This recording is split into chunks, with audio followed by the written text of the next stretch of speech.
ഗ്രാമികയുടെ ഹരിതഗ്രാമത്തിലേക്ക് മുഴുവൻ പ്രേക്ഷകർക്കും സ്വാഗതം. കയ്യിലുള്ളത് 10 സെന്റ് ഭൂമിയും പുരയിടവും. ഇതിലെന്ത് ചെയ്യാം എന്ന് ചിന്തിക്കുന്ന ഒരുപാട് പേർ നമുക്കിടയിലുണ്ട്. തന്റെ കയ്യിലുള്ള ഭൂമിയുടെ വിസ്തൃതിയിലല്ല, അവ ക്രമീകരിച്ച് അവയിൽ വിജയം കണ്ടെത്തുന്നതാണ് യഥാർത്ഥ വിജയം. ജീവിതയാത്രക്കിടയിൽ കടുത്ത പ്രയാസം നേരിട്ട് കഴിഞ്ഞ 10 വർഷത്തോളം ചികിത്സയിൽ കഴിഞ്ഞ് കഴിഞ്ഞ 1 വർഷം കൊണ്ട് ജീവിതത്തിലേക്ക് തിരിച്ചെത്തുന്ന കതിരൂർ വേറ്റുമെല്ലെ മനോജ് കണ്ടെത്തിയ മാർഗം തന്റെ വീടും 6 സെന്റ് സ്ഥലത്തും അത് ഉപയോഗപ്പെടുത്തി മൃഗപരിപാലന രംഗത്ത് കടന്നുകൊണ്ടായിരുന്നു. ആത്മവിശ്വാസം കൈമുതലാക്കി വിജയം കൊയ്ത മനോജിന്റെ പ്രവർത്തന പാഠവും നമുക്ക് കാണാം.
ആകെയുള്ളത് 10 സെന്റ് സ്ഥലവും വീടും.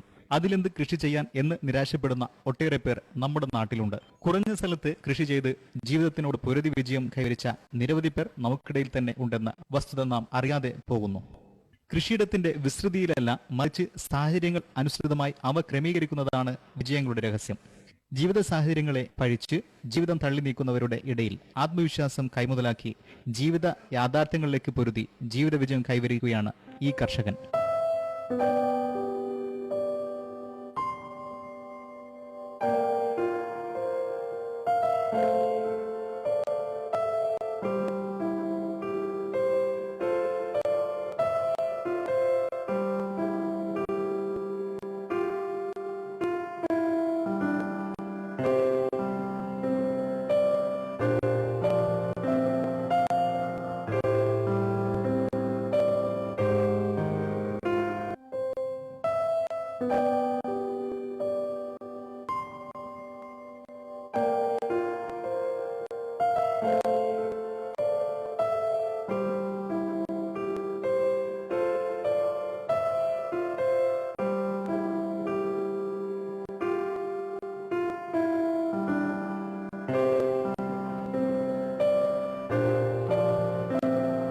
കണ്ണൂർ ജില്ലയിലെ കതിരൂർ ഗ്രാമപഞ്ചായത്തിലെ വേറ്റുമെല്ലെ മനോജിനെ കുറിച്ച് ഞങ്ങൾ അറിഞ്ഞത് കതിരൂർ വെറ്ററിനറി ഹോസ്പിറ്റലിലെ ഡോക്ടർ ലക്ഷ്മി പ്രഭയിൽ നിന്നാണ്.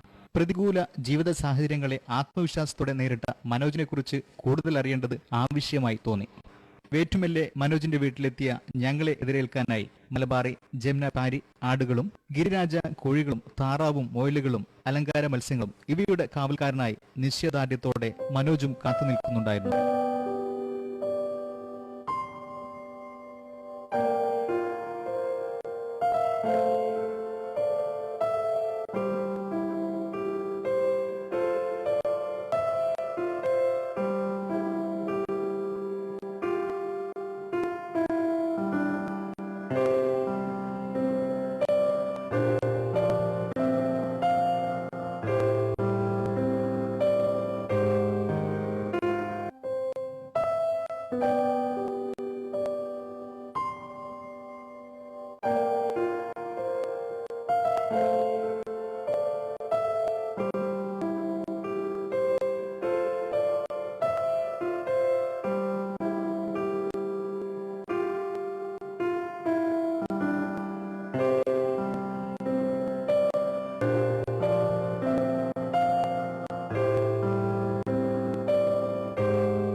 3 സഹോദരിമാരും ഭാര്യയും മകനും അടങ്ങുന്ന കുടുംബത്തിന്റെ ഏക അത്താണിയായ മനോജ് വളരെ പ്രതീക്ഷയോടെ ജോലിക്കായി ഗൾഫിൽ പോയെങ്കിലും അധികം വൈകാതെ എല്ല് തേയ്മാനവുമായി നാട്ടിലേക്ക് തിരിച്ചു വരേണ്ടി വന്നു.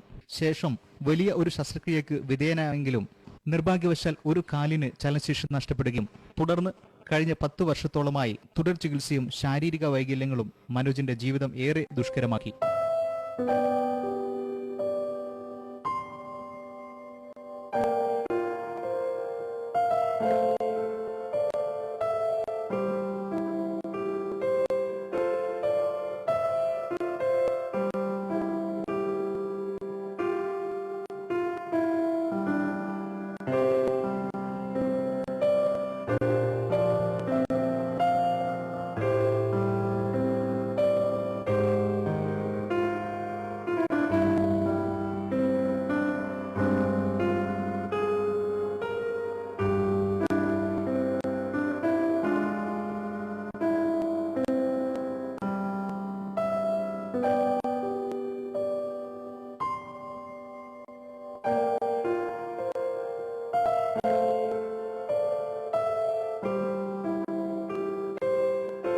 എന്നാൽ കഴിഞ്ഞ ഒരു വർഷമായി അസുഖം അല്പം ഭേദപ്പെട്ടപ്പോൾ ജീവിതോപാധിക്കായി മൃഗപരിപാലന രംഗത്തേക്ക് പ്രവേശിക്കുകയായിരുന്നു.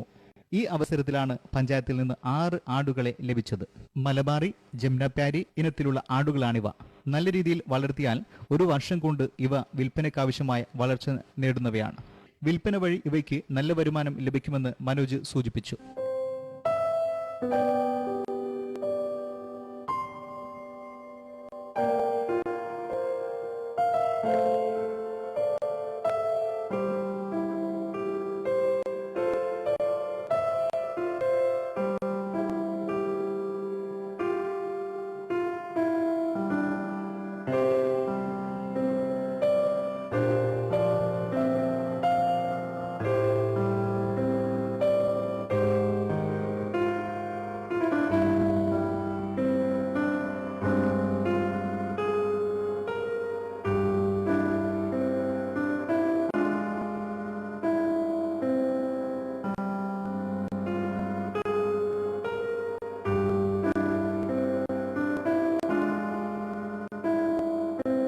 ആടിനെ വളർത്തുന്നതിന്റെ ചെലവ് കണ്ടെത്തുന്നതിന് കോഴി വളർത്തിയാൽ മതി എന്ന മനോജിന്റെ പദ്ധതി വലിയൊരു വിജയമാണെന്ന് ഇവിടെ തന്നെ നമുക്ക് കണ്ടെത്താൻ കഴിഞ്ഞു.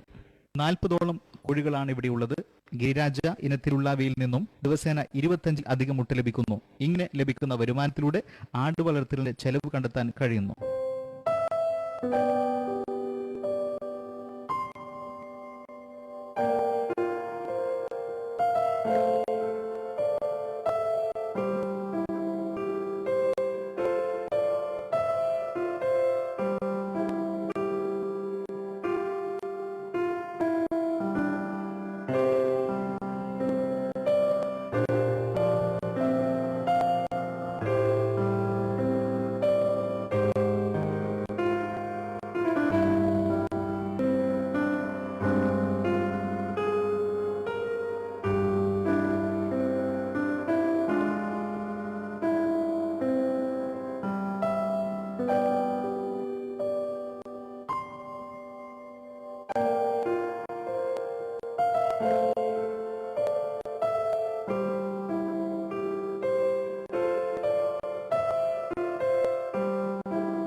കുറച്ച് കാടയും ഇവിടെ വളർത്തി വരുന്നുണ്ട്. ഏറ്റവും ചെലവ് കുറഞ്ഞത് കാട വളർത്തലാണെന്ന് മനോജ് സൂചിപ്പിച്ചു. 20ഓളം താറാവുകളെയും ഇവിടെ വളർത്തുന്നു. സ്ഥലപരിമിതി മൂലം താറാവുകളെ കൂട്ടിലാക്കിയാണ് വളർത്തുന്നത്. ഇവയുടെ മുട്ട വിൽപ്പന നടത്തി വരുന്നു.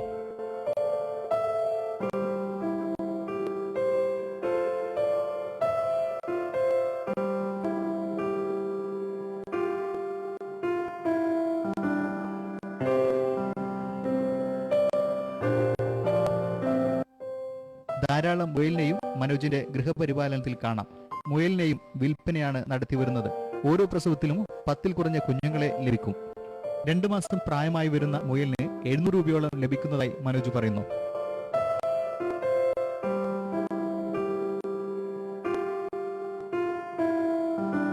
ഇവിടെ അസോളയുടെ ഉൽപാദനവും നടത്തുന്നു. കോഴിക്കുള്ള തീറ്റയായാണ് അസോള ഉൽപ്പാദിപ്പിക്കുന്നത്. അസോളയുടെ ഉൽപാദനത്തോടൊപ്പം തന്നെ അതേ സ്ഥലത്ത് അലങ്കാര മത്സ്യങ്ങളും വളർത്തി സ്ഥലപരിമിതിയെ മറികടന്ന് ഇരട്ട വരുമാനം മനോജ് കണ്ടെത്തുന്നു.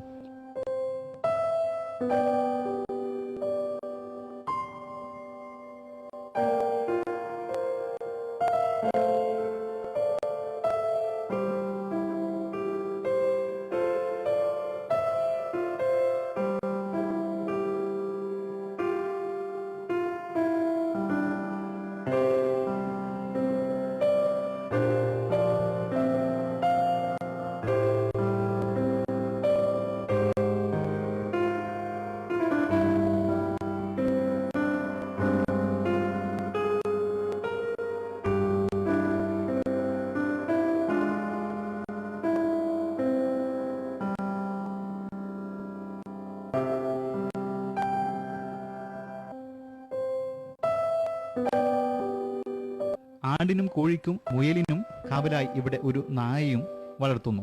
ഒപ്പം ഒരു പ്രാവിനെയും കാണാം. മുയലിന്റെയും കോഴികളുടെയും കാഷ്ടം വളമായി ഉപയോഗപ്പെടുത്തുന്നു. ഇവയുടെ കാഷ്ടത്തിന് മുകളിൽ ഓരോ ദിവസം ഇടവിട്ട് ഈർച്ചപ്പൊടി വിതറി പരിസരം വൃത്തിയായി സൂക്ഷിക്കുന്നു.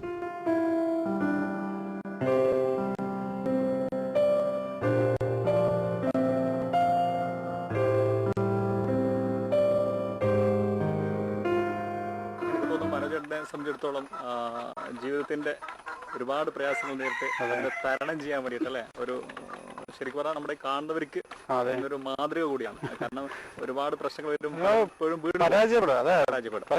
അതെ എങ്ങനെ തോന്നുകയും എങ്ങനെ നമ്മുടെ അത് നമ്മൾ തോന്നുന്നല്ല, അതങ്ങനെ ആയിപ്പോവും. നമ്മളൊരു അങ്ങനത്തെ കുറെ അനുഭവങ്ങൾ വരുമ്പോൾ നമ്മൾ മനസ്സ് കല്ലായിട്ട് അങ്ങനെ ആയിപ്പോവും. നമുക്ക് എങ്ങനെയെങ്കിലും വെള്ളത്തിലെടുത്തിട്ട് കഴിഞ്ഞാൽ സ്ഥിതിയില്ല. അതുപോലെയാണ് നമ്മളെ പടക്കും ജീവിതത്തിലേക്ക് തിരിച്ചു വരിക. അത് തന്നെ അതിന്റെ കൂടെ നിങ്ങളെ ആശ്രയിച്ചിട്ട് നിങ്ങളുടെ മകനും ഭാര്യയും ഒരുപാട് പിന്നെ മൃഗപരിപാലനം തുടങ്ങി എങ്ങനെയാണ് അതിലേക്ക് വന്നത്, ഒരു ചിന്ത വന്നത്? അത് ഇപ്പം നമുക്ക് ഇത്രയും ഇതായിട്ട് നമുക്ക് വയ്യാതെ അവസ്ഥയിൽ ചെയ്യാൻ പറ്റുന്ന ഒരു കാര്യം ഒരു കോഴീനെ വളർത്തുക.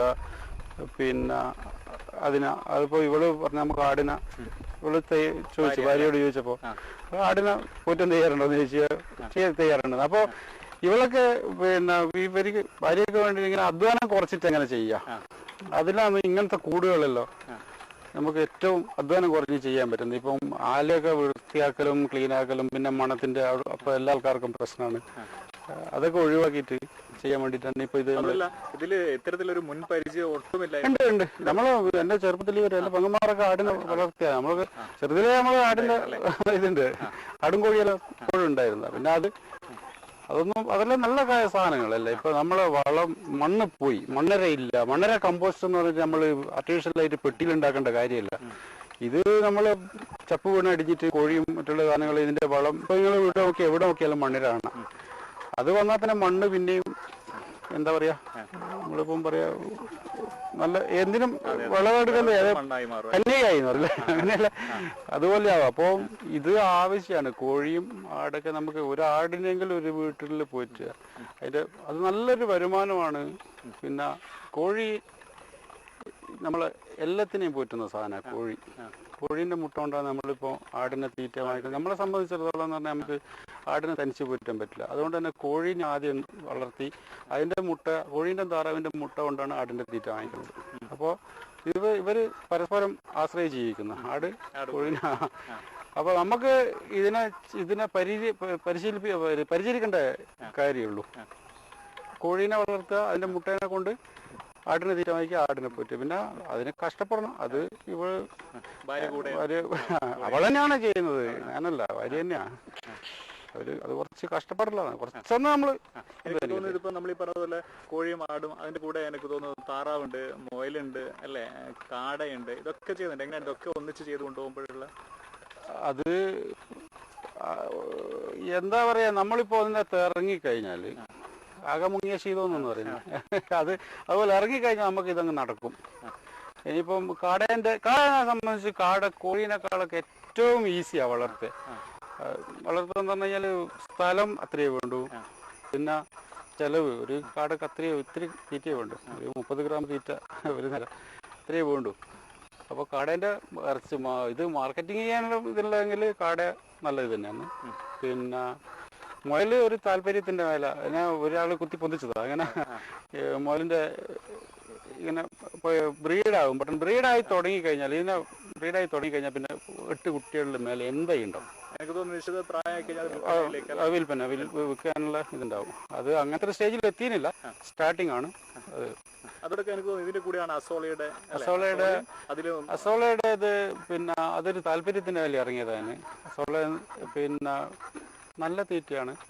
പിന്നെ എപ്പോഴൊന്നും കൊടുക്കാൻ പറ്റില്ലെങ്കിലും നമ്മൾ ഒരാഴ്ചയിൽ ഒരു ദിവസം കുറച്ച് വാരിയിട്ട് കൊടുത്തു കഴിഞ്ഞാൽ നൈട്രജന്റെ കോട്ടയാണ് ശരിക്കും പറഞ്ഞാൽ. നൈട്രജൻ അത് പിന്നെ കോഴി തീറ്റയായിട്ട് എനിക്ക് തോന്നുന്നു അത് പിന്നെ ഒട്ടും കളയാതെ തന്നെ അതില് അലങ്കാര മത്സ്യങ്ങളും ഇല്ല. അതുണ്ട്. അത് അലങ്കാര മത്സ്യങ്ങൾ ഇടേണ്ട കാരണം എന്താന്ന് പറഞ്ഞു കഴിഞ്ഞാല് അസോളന്റെ അകത്ത് കൊതുവിന്റെ ലാർവ വളരും, കെട്ടിക്കിടക്കുന്ന ഏത് വെള്ളത്തിലും വളരും. അതിനെ ഒഴിവാക്കാൻ വേണ്ടിയിട്ട് ഒരു 5 മീനിനായിട്ട് തുടങ്ങിയതാണ്. പക്ഷെ അത് ബ്രീഡായി കണ്ടപ്പോ പിന്നെ കുറെ കൂടുതലിട്ട് അതിൽ നിറയെ ഉണ്ട്. കുറച്ച് കുട്ടികളൊക്കെ വാങ്ങിച്ചിട്ട് പോകും. ഇവിടെ വന്ന് തന്നെ വീട് കടകളിൽ കൊടുത്തു കഴിഞ്ഞാൽ നമ്മൾ ഇപ്പോൾ ഒരു 2 രൂപയൊക്കെ കിട്ടുക മാക്സിമം ഒരു മീനിന്. അപ്പോൾ നമ്മൾ ഇവിടുന്ന് നേരിട്ട് കുട്ടികളെല്ലാം വാങ്ങിക്കുമ്പോൾ പിന്നെ അതിനോടൊപ്പം തന്നെ ഇതിന് നിങ്ങൾ തയ്യാറാക്കിയ കൂടുകൾ എനിക്ക് തോന്നുന്നു ശരിക്കും ഒരു ശാസ്ത്രീയമായ രീതിയിൽ അത്ര ഒരു പഠനം ഇല്ലെങ്കിൽ പോലും കൂടിന്റെ ഇതിപ്പോ നമ്മൾ സ്വന്തമായിട്ട് ചിന്തിച്ചു നോക്കുക. നമുക്ക് ആവശ്യമുള്ള സാധനം നമുക്ക് ഒന്നും ശല്യപ്പെടുത്താൻ പാടില്ല. നമ്മളെ കോഴീൻ്റെ ജീവൻ പോകാൻ പാടില്ല. നമ്മൾ ഇത് അധ്വാനം കുറക്കണം, എല്ലാം സേഫ് ആൻഡ് സെക്യൂർ ആയിരിക്കണം. നമുക്ക് അധ്വാനം കുറക്കണം, ഏറ്റവും ഈസി ആയിട്ട് കൈകാര്യം ചെയ്യുന്ന വിധത്തിൽ. അങ്ങനെ ചിന്തിച്ചാലാണ് ഇതെല്ലാം കൂടി ഒത്തിട്ട് ഇങ്ങനത്തെ ഒരു സാധനം ഉണ്ടാക്കാൻ തോന്നിയത്. അത് ശരിക്കും ഞാനും പറഞ്ഞു കൊടുത്ത് എൻ്റെ സുഹൃത്ത് ഷൈജു എന്ന് പറഞ്ഞ അവനാണ് ഉണ്ടാക്കിയത്. അപ്പോൾ ഇതുണ്ടാക്കി കണ്ടിട്ട് നമ്മൾ പിന്നെ മൃഗാസ്പത്രിയിൽ ഡോക്ടർ വന്നിട്ട്, ഡോക്ടർ ലക്ഷ്മി പ്രഭ, അവർ വന്ന് കണ്ടപ്പോൾ എന്നോട് പറഞ്ഞു ഇത് ഇങ്ങനെ ഇതുപോലെ ഇത്രയും ശാസ്ത്രീയമൊന്നും പറയാൻ പറ്റില്ല, ഇത്രയും സേഫ് ആയിട്ടുള്ള കൂട് ഇതുവരെ ആരും കേരളത്തിൽ ഇറക്കിയിട്ടില്ല എന്ന് പറഞ്ഞു. അങ്ങനെ ഇത് അവരെ നിർബന്ധമാണ്. ഒരു മേളൊക്കെ ഉണ്ട് കേട്ടോ അവിടെ തലശ്ശേരി ഫ്ലവർ ഷോയില്. നാസർ മേരിപ്പറ്റ നാസർഖാനോട് ചോദിച്ചപ്പോൾ നമ്മളെ കണ്ടീഷൻ മനസ്സിലാക്കിയിട്ട് തന്നെ പൈസയൊന്നും വാങ്ങിക്കാതെ ഒരു സ്റ്റാൾ അനുവദിച്ചായിരുന്നു ഫ്രീ ആയിട്ട്. അങ്ങനെ നാസർഖാൻ തന്നെ ഇത് പുറത്തേക്ക് ഇറക്കുക തന്നെ എനിക്ക് പ്രചോദനമല്ല, അവരുണ്ടെങ്കിൽ അത് ഇടാൻ പറ്റില്ല. അങ്ങനെയാണത്. അങ്ങനെ ഇത് ജനങ്ങൾ ജനങ്ങൾ താല്പര്യമുണ്ടെന്ന് മനസ്സിലായി. പിന്നെ എല്ലാ മേളക്കും ഞാൻ ഇത് എടുത്തിട്ട് പോകാൻ തുടങ്ങി. പിന്നെ ഇതുമായി ബന്ധപ്പെട്ടിട്ട് നമ്മുടെ മൃഗസംരക്ഷണ പിന്നെ ഏറ്റവും വലിയ കാര്യം നമ്മളെ മിനിസ്റ്റർക്ക് ഞാൻ അവർ കൊടുത്തൊരു അപേക്ഷേൻ്റെ അകത്തു നിന്നാണ് ഞാൻ ഇതെല്ലാം ഇങ്ങനെ ഈ കോലത്തിലെത്തിയത്. അവർ ചെയ്തു തന്നു. മിനിസ്റ്റർ സ്റ്റാഫും അവർ എല്ലാ കാര്യങ്ങളിലും ഇങ്ങനെ ഇത് ചെയ്തു. എന്തെങ്കിലും ഉണ്ട് സംശയം ഉണ്ടെങ്കിൽ അവരാണ് ഇത് ഈ എന്താ പറയുക നമ്മളെ ഈ ആടിന്റെ സ്കീമെല്ലാം കിട്ടാനുള്ള കാരണം അതാണ്. മനസ്സാറിന് ശരിക്കും അത് എനിക്ക് മാത്രമൊന്നല്ല എല്ലാവർക്കും ഒരു എനിക്കത് തോന്നുന്നു. അതോടൊപ്പം തന്നെ എല്ലാവർക്കും ഒരു മാതൃകയാണ്. പലരും പറയുന്നത് സ്ഥലമില്ല, ആവശ്യത്തില്ല. പക്ഷെ ഇവിടെ എനിക്ക് തോന്നുന്നു നിങ്ങളെ സംബന്ധിച്ച് ഒരു 6 സെന്റ് വീടും അല്ലെ, 6 സെന്റ് ഇനിയും സ്ഥലം ബാക്കിയുണ്ട്. ഇത്രയായിട്ട് ഇനിയും സ്ഥലം ബാക്കിയുണ്ട്. ഇനിയും ഒരുപാട് സാധനത്തിന് സ്ഥലം ബാക്കിയുണ്ട് ഇവിടെ. അതേ പറയുള്ളൂ ജനങ്ങളോട്. എന്തിനാണ് നമുക്ക് കൂടുതൽ ഉള്ള സ്ഥലത്ത് നമ്മൾ വൃത്തിയായിട്ട് ചെയ്താൽ. ഇപ്പം എല്ലാവരും അടിക്കുന്നതെന്ന് പറഞ്ഞാൽ മണം കൊണ്ടൊക്കെയാണ്. ഇപ്പം നിങ്ങൾ വീഡിയോയിൽ തന്നെ ചിലപ്പോൾ കാണാൻ പറ്റും. മണം ഇല്ലാണ്ട് എങ്ങനെ ചെയ്യാം. ഇപ്പൊ നിങ്ങൾ ഇവിടെ വന്ന് നിൽക്കുന്നത് നിങ്ങൾക്ക് ഇത് ഒരു വൃത്തിയോട് തോന്നുന്നുണ്ടോ? എനിക്കിവിടെ ഞാൻ പറയുന്നില്ലേ, എനിക്ക് ഇവിടെ നിന്ന് ചോറ് തിന്നാൻ പറ്റിയിട്ടാണ് എന്തൊരു ഇഷ്ടമാണ് ശരിക്കും പറയാൻ വെച്ചാൽ. അത്രയും നമ്മൾ പറയാം. അതുപോലെ ചെയ്താൽ ഇവിടെ ഇനിയും സ്ഥലം ബാക്കിയുണ്ട്. ഇതൊക്കെ സ്ഥലം ഇനി ബാക്കിയുണ്ട്. ഇതെന്തൊക്കെ ഇതിനോടൊപ്പം എന്തൊക്കെ പദ്ധതികളാണ്, പുതിയ പ്രൊജക്ട് എന്തെങ്കിലും ഉണ്ടോ? പ്രൊജക്റ്റ് എന്ന് പറഞ്ഞാൽ മനസ്സിലൊന്നുമില്ല. കാടേനെ കുറച്ച് കൂട്ടിയിട്ടണമെന്നുണ്ട്, മുയലിൻ്റെ കുറച്ച് ഇതാക്കണമെന്നുണ്ട്. പിന്നെ എനിക്ക് മനസ്സിലുള്ളൊരു പ്രൊജക്റ്റ് മറ്റേ നായിൻ്റെതായിരുന്നു. നായി നല്ലൊരു വരുമാനമുള്ള പരിപാടിയാണ്. അത് അതിനകത്ത് അതിനെ വാങ്ങിക്കേണ്ട പൈസ അതാണ് പ്രശ്നം. നായി നല്ല ഈ ഒരു വരുമാനമോ ബിസിനസ്സാണ് നായിൻ്റെ. എനിക്ക് തോന്നുന്നു അതിനിടയിൽ നമ്മൾ പിന്നെ ഒരു ശരിക്കും പറഞ്ഞാൽ താങ്കളുടെ ഒരു യുവത്വം അല്ലെ, ആ ഒരു 36 വയസ്സിലും കൂടെ കുറെ ഒരു 10 വർഷമുള്ള കാലിനൊരു പ്രയാസം ഓപ്പറേഷനൊക്കെ ബന്ധപ്പെട്ടിട്ട് വല്ലാതെ വീണുപോയെന്ന് തന്നെ പറയാം. എങ്ങനെയാണ്, എന്താണ് സംഭവിച്ചത്? അത് കാലിനൊരു എല്ല് തേയ്മാനം എന്ന് പറഞ്ഞിട്ട് വന്നിട്ട് അന്ന് ഡോക്ടർമാർ പറഞ്ഞ് 3 മാസം കൊണ്ട് നിങ്ങൾക്ക് ഇതൊക്കെ. ഞാൻ ഡിഷിൻ്റെ ഒക്കെ പണിയെടുക്കുന്നതായിരുന്നു. അപ്പം 4-5 നിലയൊക്കെ കയറിയിട്ട് ഡിഷ് ഫിറ്റ് ചെയ്യുന്ന അങ്ങനത്തെ ഒക്കെ പരിപാടി, ഇലക്ട്രീഷ്യൻ്റെ പ്ലംബിങ് എല്ലാ പരിപാടിയും ചെയ്യായിരുന്നു. അവരെ വാക്ക് വിശ്വസിച്ചിട്ട് ഓപ്പറേഷൻ ചെയ്തതാണ്. അതോടുകൂടി പോയി. 10 വർഷത്തോളം 10 വർഷം ശരിക്കും നരയിച്ചു. കിടപ്പിലായ ഒരു അവസ്ഥയുണ്ട്. കിടപ്പിലല്ല, 20 ഉറങ്ങാനൊന്നും പറ്റില്ല. കിടന്നിട്ടൊക്കെ ഇരുന്നിട്ടൊക്കെ എത്രയോ മാസങ്ങൾ ഉറങ്ങിയിട്ടുണ്ട്. അങ്ങനെ എത്രയോ അങ്ങനെ ചെയ്യാൻ പറ്റായിട്ട് വേദന ഉണ്ട്. പിന്നെ മടുപ്പ് വന്ന അവസ്ഥയിലുണ്ടായിട്ടുണ്ട്. അതിലിടക്ക് മോൻ്റെ മുഖം ഇങ്ങനെ നമ്മളിങ്ങനെ ചാടിച്ചു കൊണ്ടുപോകും. വീട്ടിൽ 3 പെങ്ങന്മാരുണ്ട്, പിന്നെ ഭാര്യയും ഒരു മോനും. അമ്മയച്ഛനൊക്കെ ചെറുപ്പത്തിലേ പോയത്. ഒരു 10-15 വയസ്സെത്തുമ്പോഴത്തേക്ക് തന്നെ അവരെല്ലാം ഇതായി. എല്ലാ ഉത്തരവാദിത്വം താങ്കളുടെ തലയിലായിരുന്നു അല്ലേ? തലയിൽ എന്ന് പറയാം. പക്ഷേ അതിനേക്കാളും കൂടുതൽ എൻ്റെ ഓർമ്മയിൽ ഞാൻ അച്ഛനമ്മേൻ്റെ ചോറ് വന്നിട്ടില്ല. അപ്പോൾ പെങ്ങന്മാരാണ് അവര് ഇപ്പോഴും. ശരിക്കും പറയാന്ന് വെച്ച് കഴിഞ്ഞാൽ ഇത്ര നാളും അവരെ ഭക്ഷണമാണ് എൻ്റെ. അവരെ കുറേ തടി ശരിക്കും അവർ നയിച്ചിട്ട് പറ്റിയത് തന്നെ. അപ്പോൾ അത് അങ്ങനെ തിരിച്ചു കൊടുക്കണമെന്നുണ്ട്. അതിനുള്ള സ്ട്രഗിളിങ് ആണ് ശരിക്കും. എനിക്കൊന്നുമില്ല, ഈ പദ്ധതി അത് ജനങ്ങൾ സ്വീകരിച്ചിട്ടുണ്ടെങ്കിൽ അതിനെ കൊണ്ട് തന്നെ എനിക്ക് ജീവിക്കാൻ പറ്റും. അത് നല്ല അതിൻ്റെ സ്വീകരിക്കാന്ന് പറഞ്ഞാൽ അത് അറിയിക്കാൻ, ജനങ്ങളിലേക്ക് എത്തിക്കാനുള്ള മാർഗ്ഗം എനിക്കില്ല. കാരണം പരസ്യം കൊടുക്കാനോ അങ്ങനെയുള്ള ഇതൊന്നുമില്ല. അതാണ്. എവിടെ നിങ്ങൾക്ക് ഏത് കാട്ടിലും കൊണ്ടുപോയിട്ട് കഴിഞ്ഞാലും കോഴീനെ ആരും ഒന്നും ചെയ്യാൻ പറ്റില്ല കോഴീനെ. പിന്നെ നിങ്ങൾക്ക് ആകെ ഒരു അധ്വാനം, കോഴീനെ പറഞ്ഞ അധ്വാനം എന്ന് പറഞ്ഞാൽ ഇത് കൂട്ടിൻ്റെ അകത്ത് ഇട്ട് കഴിഞ്ഞാൽ പിന്നെ ഇതിനെ പുറത്തിറക്കേണ്ട കാര്യമില്ല. ദിവസം കൊടുക്കണ ചെയ്യേണ്ടതെന്ന് പറഞ്ഞു കഴിഞ്ഞാൽ തീറ്റയിട്ട് കൊടുക്കുക. 2-3 ദിവസം കൂടുമ്പോൾ വെള്ളം ഒഴിച്ചു ആ ബക്കറ്റിൽ ഒഴിച്ചു കൊടുത്തു കഴിഞ്ഞാൽ അത് ആവശ്യത്തിന് കുടിച്ചോളൂ. പിന്നെ ഈ നിലത്തിട്ട ഈർച്ചപ്പൊടി ഒരു 2 ദിവസം 3 ദിവസം കൂടുമ്പോൾ ഓരോ ലെയർ കുറച്ചങ്ങ് പാറ്റി കൊടുത്താൽ ഒരു 10 ദിവസം അല്ല 2 ആഴ്ച കൂടുമ്പോൾ കോരി എടുത്തിട്ട് ഉണക്കിയിട്ട് വളാക്കിയിട്ട് മാറ്റാം. അതാണ്. അപ്പോൾ ഇതിനെ കൊണ്ട് വേറെ ചൊറിയൊന്നുമില്ല. നമുക്ക് വേഗം കോഴീനെ പോറ്റാൽ കോഴീനെ ആരും ഒന്നും ചെയ്യില്ല. കൂടിന്റെ പദ്ധതിയുടെ പ്രവർത്തനങ്ങൾ മുന്നോട്ട് പോകുന്നു എന്ന് വിചാരിക്കുന്നു.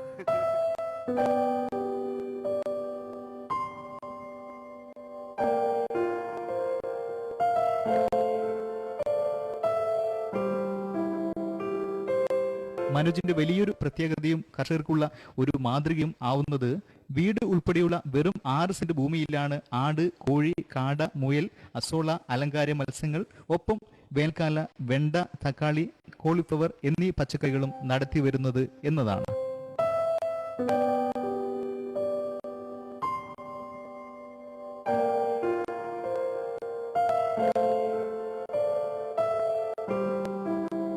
മൃഗപരിപാലന രംഗത്തേക്ക് മനോജ് നൽകിയ മറ്റൊരു മാതൃകാ പ്രവർത്തനത്തെക്കുറിച്ചാണ് ഇനി പറയാനുള്ളത്.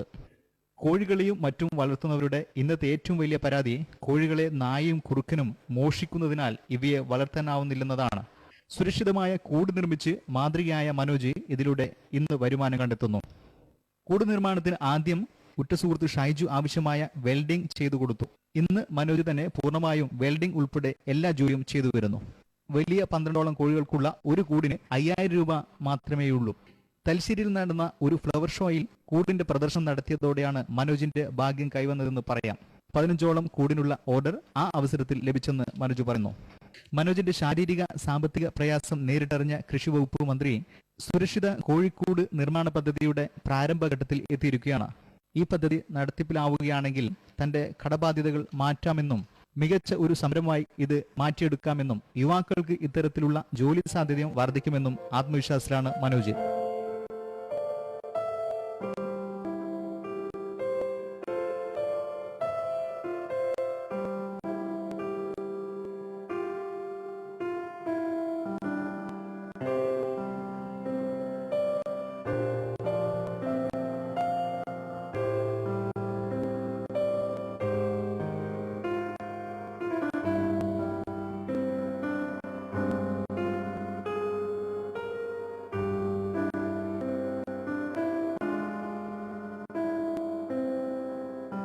തന്റെ വലിയ പിന്തുണ ഭാര്യയും മകനും കൂടെ സഹോദരിമാരും നാട്ടുകാരും അതിലുപരി വെറ്റിനറി ഡോക്ടർ ലക്ഷ്മി പ്രഭയുമാണെന്ന് മനോജ് തുറന്നു പറയുന്നു. ജീവിതയാത്രയിൽ നേരിട്ട പ്രയാസങ്ങളെ തന്റെ ആത്മവിശ്വാസത്തിലൂടെ തരണം ചെയ്ത് ഇന്ന് സമൂഹത്തിന് മാതൃകയായി മാറുകയാണ് കതിരൂരിലെ മനോജ്.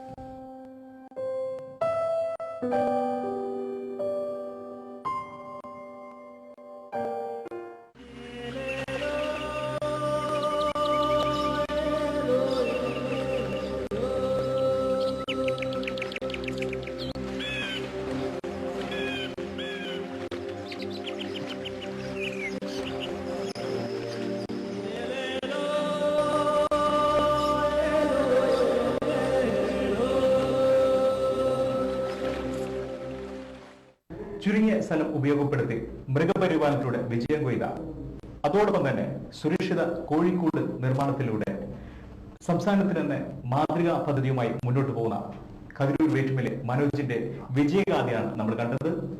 ഹരിതഗ്രാമത്തിൽ മറ്റു വിജയഗാഥയുമായി വീണ്ടും കാണാം. ഹരിതഗ്രാമത്തെ കുറിച്ചുള്ള നിങ്ങളുടെ വിലപ്പെട്ട അഭിപ്രായങ്ങളും നിർദ്ദേശങ്ങളും അയക്കുക. Producer, Harithagramam, Gramika TV, Paral, Koothuparamba.